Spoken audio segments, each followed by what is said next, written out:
नमस्कार, मैं राजनीतिक परिवार में पैदा हुआ। जब मैं छोटा सा था 1980 में प्रियंका और मैं घर में लेई बनाते थे, रात को निकलकर पोस्टर चिपकाते थे। चुनाव समझता हूं, 20 साल से मैं स्वयं चुनाव लड़ रहा हूं। पोलिंग कैसे होती है, पोलिंग बूथ कैसे मैनेज किया जाता है, वोटर लिस्ट, फॉर्म 17, ये सब मैं गहराई से समझता हूं। कुछ समय पहले हमें दाल में काला लगा। चुनाव के नतीजे आते थे, मूड एक तरीके का होता था, रिजल्ट दूसरे तरीके का। मुझे याद है उत्तराखंड में हम चुनाव हारे।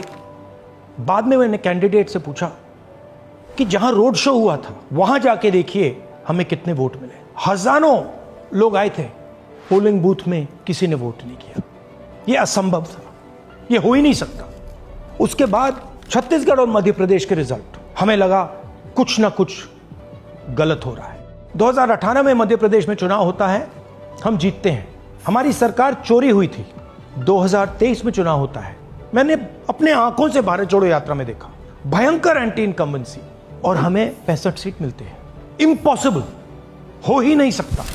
और फिर महाराष्ट्र में पहली बार हमें सबूत मिला, विधानसभा और लोकसभा के बीच में जादू से नए वोटर आते हैं, और जहां भी इन नए वोटर्स ने वोट किया वहां वोट बीजेपी को गया। महाराष्ट्र चुनाव के बाद जब हमें डाउट हुआ, हमारे गठबंधन के सारे नेताओं ने प्रेस कॉन्फ्रेंस किए और हमने इलेक्शन कमीशन से कहा कि आप हमें वोटर लिस्ट दीजिए, वीडियो रिकॉर्डिंग दीजिए। इलेक्शन कमीशन ने मना किया, ना उन्होंने हमें वोटर लिस्ट दी और ना उन्होंने वीडियो रिकॉर्डिंग दी। डाउट हुआ, क्यों नहीं दे रहे, क्या कारण है? तो हमारे दिमाग में सवाल उठा, क्या इलेक्शन कमीशन बीजेपी की मदद कर रहा है?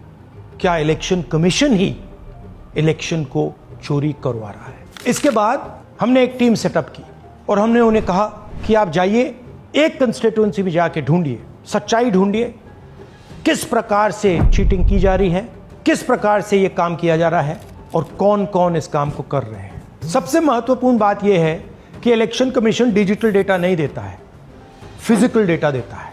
मतलब लाखों कागज में वोटर लिस्ट दे देगा, मगर डिजिटल वोटर लिस्ट किसी को कभी नहीं देता। क्यों नहीं देता? कारण क्या है?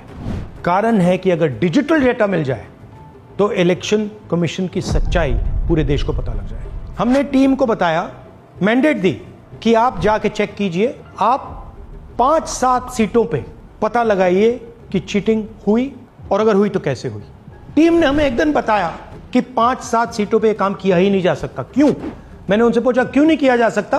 उन्होंने मुझे ये कागज दिखाए। ये जो कागज हैं, ये एक लोकसभा के कागज नहीं है, ये एक विधानसभा के कागज है, और इन कागजों को हमने मैन्युअली सॉर्ट करना पड़ा।